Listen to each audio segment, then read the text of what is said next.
台中出名世界的观光景点高美湿地，游客拢真爱行木栈道到终点，然后行落海耍水。也毋过，东海大学的调查报告讲，遐的水大肠杆菌严重超标20倍，若无小心去啉到，可能会落下。目前台中市政府是考虑要来设立警示牌，提醒游客唔通去啉到水。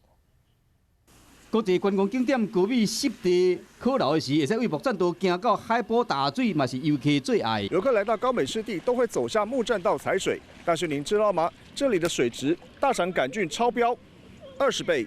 依照国际海波水质的标准，每100cc 的水内面大肠杆菌袂使超过1000 CFU。 不过，东海大学调查发现，讲木栈道起点的海水寒天大肠杆菌有12万 CFU， 超过标准120倍。游客上济木栈道终点的海水，热天大肠杆菌嘛有超过20倍。你待会让小朋友下水去吗？不会吧？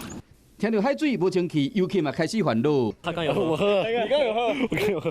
吐嘛，拉肚子会拉得很厉害，可能就造成器官的损伤啊。 高美湿地每一年有吸引350万名国内外游客，即马水质有问题，专家已经提出呼用。我们不应该要那么多的游客进到湿地里面去。我们这边的水质事实上是比较难达到现在所谓的海水浴场的标准。2到3公里啦，在那边采样是 OK 的。对，可能要了解一下。